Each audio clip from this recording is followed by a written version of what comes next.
नमस्कार। जय श्री राम। वंदे मातरम। भारत माता की जय। आम बौद्धर समस्त ज्ञानी गुणी युवक भाई भौणी युव समाज को समस्त को जय बौद्ध। पुणी थे नमस्कार। आज मो लाइव आसबार गोटे प्रमुख कारण अच्छे कि आमर बौद्ध जिला ओडिशार मध्य भाग में अवस्थित अच्छे एवं बौद्ध जिला को जब देखमा अन्य जिला मान तुलन में आम विकास क्षेत्र में उन्नतिर क्षेत्र में पछे जाऊँ। 1994 मसीहा जनवरी 2 तारिख दिन आम स्वतंत्र जिलार मान्यता पाइले, जहाँकि आम गर्व एवं गौरवर विषय। आम 27तम जन्मदिन 27तम प्रतिष्ठा दिवस तथा बहुत दिन भाव में आम गर्जन सेना गर्जन सेना तरफ आम मैंने समस्ते पालन कले। किंतु आम बौद्ध जिलार विकास धारा 1994 मसीहा ठारू आज पर्यंत 27 वर्ष धरिकी गोटे विषय आंदोलन दाबी बौद्धवासी तरफ बारंबार करा जाउथिले मध्य सरकार तांको भूक्षेप करूना। मु आम बौद्ध जिला को उत्तरांचल आरडीसी उत्तरांचल राजस्व कमिशन ठारे आम बौद्ध जिला को सामिल करा जाऊ। जो आंदोलन दीर्घ दिन धरिकी आंदोलन चली दाबी चली आम बौद्धवासी तरफ, किंतु सरकार ताको भूक्षेप करूना, ताको नजर देना।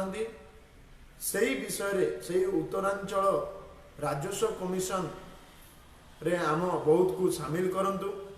दक्षिणांचल राजस्व कमिशन जो अच्छी ब्रह्मपुर से आमको काटिकी बौद्ध जिला को काटिकी विदाय देकी आमको उत्तरांचल राजस्व कमिशन संबलपुर रे आम बौद्ध जिला को सामिल करा जाऊ।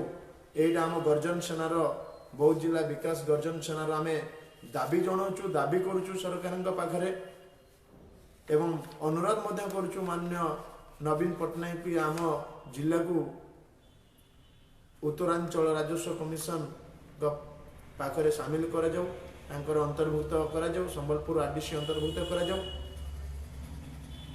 एथिपाई गर्जन सेना चलित वर्ष गर्जन सेना तरफ अनेक कार्यक्रम को हाथ को नियाजिब। गर्जन सेना आह्वान देउछि मध्य बौद्ध जिलार समस्त सामाजिक संगठन, समस्त राजनैतिक संगठन, समस्त युव समाजसेवी भाई माने सबू ज्ञानी गुणी समस्ते आसुन एक हेमा एवं आमर बौद्ध जिलार परंपरा, बौद्ध जिलार अस्मिता, बौद्ध जिलार कला संस्कृति को बचाई रखबार लगे आम उत्तरांचल राजस्व कमिशन संबलपुर रे बौद्ध जिला को सामिल करवार आंदोलन रे समस्ते सामिल हेमा एवं सरकार को जनईदमा जे आमको उत्तरांचल राजस्व कमिशन रे सामिल कर एवं आमर दाबी जेतेबेले 28तम जन्मदिन आम पालन करमा आम माँ माटी बौद्ध जिलार जेनता आम उत्तरांचल राजस्व कमिशन अधीनस्थ होइथिमा सेतिर लगी आंदोलन जरसर करबा को पड़वा एवं गर्जन सेना तरफ आम 3टी कार्यक्रम हाथ को नौजु जे उत्तरांचल राजस्व कमिशन माध्यम रे एवं से ब्रह्मपुर दक्षिणांचल राजस्व कमिशन माध्यम रे कलेक्टर माध्यम रे प्रत्येक बीडीओ माध्यम रे आम मुख्यमंत्री उद्देश्य रे दाबीपत्र प्रदान करमु।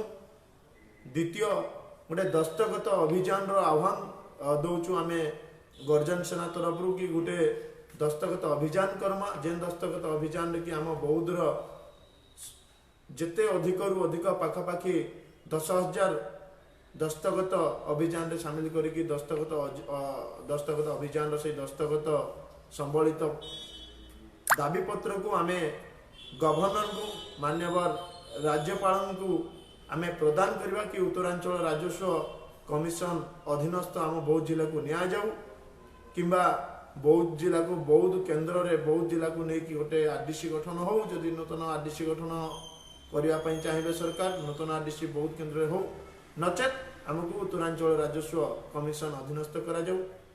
एई आंदोलन आम जरसर करूँ। चलित वर्ष गर्जन सेना तरफ आम जरसर करूँ।